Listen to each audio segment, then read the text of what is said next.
ಹಿಂದೂಗಳ ಮಂಗಳಕರ ದಿನವೆಂದರೆ ಅಕ್ಷಯ ತೃತೀಯ. ಅಕ್ಷಯ ತೃತೀಯದಂದು ಸಂಪತ್ತಿನ ಅಧಿಪತಿಯಾದ ಮಹಾಲಕ್ಷ್ಮಿಯನ್ನು ಪೂಜಿಸುವುದರಿಂದ ಜೀವನದಲ್ಲಿ ಸುಖ, ಶಾಂತಿ, ಸಂಪತ್ತು ದೊರೆಯುತ್ತದೆ. ಈ ವರ್ಷ ಅಕ್ಷಯ ತೃತೀಯ ಮೇ 10ರಂದು ಬರುತ್ತದೆ. ಅಂದರೆ ವೈಶಾಖ ಮಾಸ ಶುಕ್ಲ ಪಕ್ಷದ ತದಿಗೆ ತಿಥಿಯ ದಿನ ಅಕ್ಷಯ ತೃತೀಯವನ್ನು ಆಚರಿಸಲಾಗುತ್ತದೆ. ಅಕ್ಷಯ ಎಂದರೆ ಕಡಿಮೆಯಾಗದ ಎಂದರ್ಥ. ಅಕ್ಷಯ ತೃತೀಯ 15 ತಿಥಿಗಳಲ್ಲಿ 3ನೇ ತಿಥಿಯಾಗಿದೆ.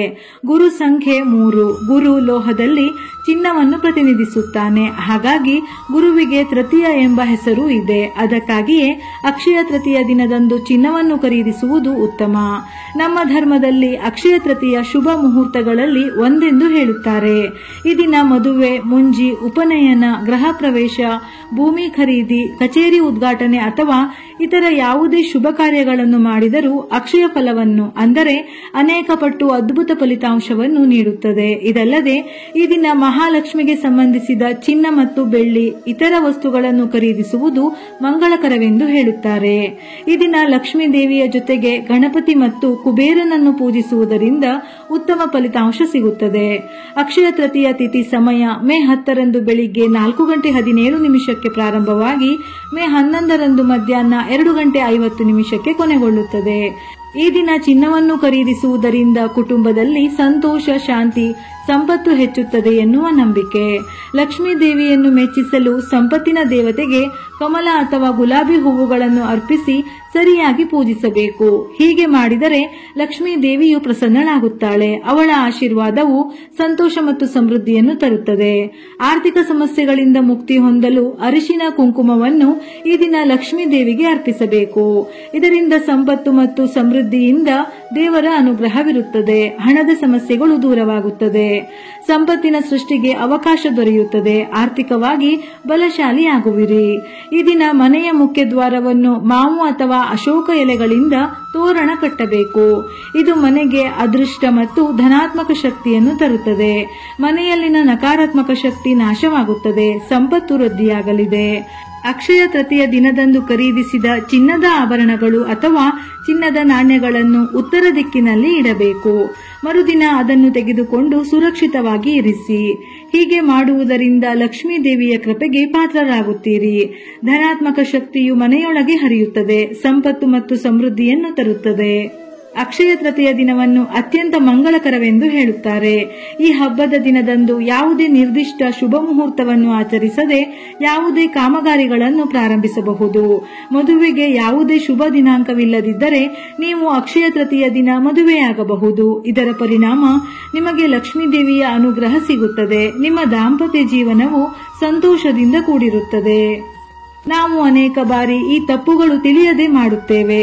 ಅಕ್ಷಯ ತೃತೀಯ ದಿನ ಪ್ಲಾಸ್ಟಿಕ್, ಅಲ್ಯೂಮಿನಿಯಂ, ಕಬ್ಬಿಣ ಇತ್ಯಾದಿಗಳನ್ನು ಖರೀದಿಸುವುದನ್ನು ತಪ್ಪಿಸಿ. ಈ ದಿನದಂದು ಇವುಗಳನ್ನು ಖರೀದಿಸಿದರೆ ರಾಹು ಮತ್ತು ಶನಿಗೆ ಹೊರೆಯಾಗುತ್ತದೆ ಎನ್ನುವ ನಂಬಿಕೆ. ಇದರೊಂದಿಗೆ ದುಃಖ, ಬಡತನ ಜೀವನದಲ್ಲಿ ಕೂಡಿರುತ್ತದೆ. ಅಲ್ಲದೆ ಅಕ್ಷಯ ತೃತೀಯದಂದು ಲಕ್ಷ್ಮೀ ದೇವಿಯನ್ನು ಪೂಜಿಸಲಾಗುತ್ತದೆ. ಈ ದಿನ ಲಕ್ಷ್ಮೀ ದೇವಿ ಮನೆಗೆ ಬರುತ್ತಾಳೆ ಎಂಬ ನಂಬಿಕೆ ಇದೆ. ಹಾಗಾಗಿ ಮನೆ ಮತ್ತು ಪೂಜಾ ಮಂದಿರವನ್ನು ಸ್ವಚ್ಛವಾಗಿಟ್ಟುಕೊಳ್ಳಬೇಕು. ಇಲ್ಲದಿದ್ದರೆ ನಕಾರಾತ್ಮಕ ಶಕ್ತಿ ಮನೆಯಲ್ಲಿ ಉಳಿಯುತ್ತದೆ.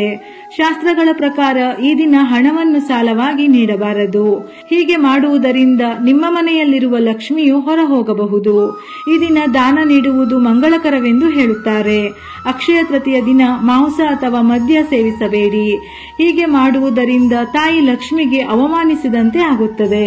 ಈ ದಿನ ಬೆಳ್ಳುಳ್ಳಿ, ಈರುಳ್ಳಿ ತಿನ್ನಲಾಗುವುದಿಲ್ಲ. ಬದಲಿಗೆ ಸಾತ್ವಿಕ ಆಹಾರ ಸೇವಿಸಲಾಗುತ್ತದೆ.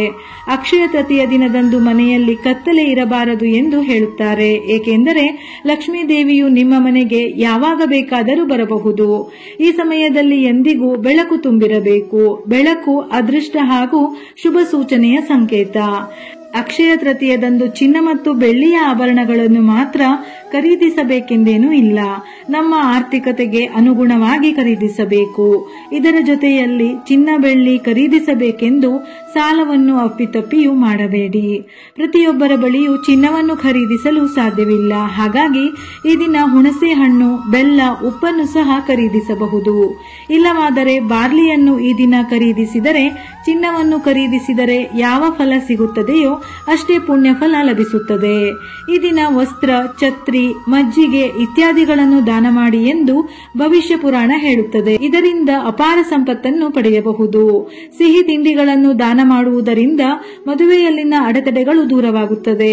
ಅನ್ನ, ಗೋಧಿ ಮೊದಲಾದ ಆಹಾರ ಧಾನ್ಯಗಳನ್ನು ದಾನ ಮಾಡಿದರೆ ಅಪಘಾತಗಳು, ಅಕಾಲಿಕ ಮರಣ ಇತ್ಯಾದಿಗಳು ಸಂಭವಿಸುವುದಿಲ್ಲ.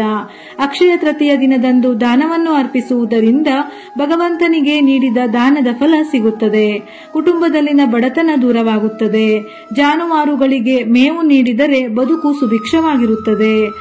ಜ್ಯೋತಿಷ್ಯ ಶಾಸ್ತ್ರಗಳ ಪ್ರಕಾರ ಗಜಕೇಸರಿ ಯೋಗ, ಧನ ಯೋಗ, ಶುಕ್ರಾದಿತ್ಯ ಯೋಗ, ಶಶಯೋಗ, ಮಾಳವ್ಯ ರಾಜಯೋಗ ಮತ್ತು ಸುಕರ್ಮ ಯೋಗದಂತಹ 6 ಮಂಗಳ ಯೋಗಗಳು ಅಕ್ಷಯ ತೃತೀಯದಂದು ರೂಪುಗೊಳ್ಳುತ್ತದೆ. ಹಾಗಾಗಿ ಈ ದಿನ ಮಾಡುವ ಒಳ್ಳೆಯ ಕೆಲಸಗಳು ಅಥವಾ ವಸ್ತುಗಳ ಖರೀದಿಯಿಂದ ಅಕ್ಷಯ ಫಲ ಪ್ರಾಪ್ತಿಯಾಗಿ ತಾಯಿ ಲಕ್ಷ್ಮಿಯ ಅನುಗ್ರಹ ಲಭಿಸುತ್ತದೆ.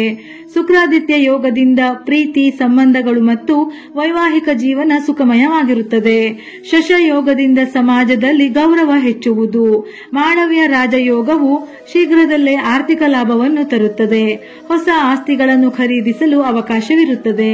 ಸುಕರ್ಮ ಯೋಗದಲ್ಲಿ ಶುಭ ಕಾರ್ಯಗಳನ್ನು ಮಾಡುವುದು ತುಂಬಾ ಮಂಗಳಕರ. ಆಡಂಬರಕ್ಕಿಂತ ಭಕ್ತಿಯಿಂದ ಮಾಡುವ ಆರಾಧನೆಯೇ ಮುಖ್ಯ. ಹಾಗಾಗಿ ಈ ದಿನ ನಿಮ್ಮ ಶಕ್ತಿಗೆ ಅನುಸಾರವಾಗಿ ವಸ್ತುಗಳನ್ನು ಖರೀದಿಸಿ ಲಕ್ಷ್ಮೀ ದೇವಿಯನ್ನು ಆರಾಧಿಸಿ. ವಿಡಿಯೋ ಇಷ್ಟ ಆಗಿದ್ದಲ್ಲಿ ಮರೆಯದೆ ಲೈಕ್ ಮಾಡಿ, ನಮ್ಮ ಚಾನೆಲ್ ಅನ್ನು ಸಬ್ಸ್ಕ್ರೈಬ್ ಮಾಡಿ. ಇದೇ ರೀತಿಯ ಮನಮುಟ್ಟುವ ಉಪಯುಕ್ತ ಮಾಹಿತಿಗಳಿಗಾಗಿ ಮತ್ತೆ ಭೇಟಿಯಾಗೋಣ.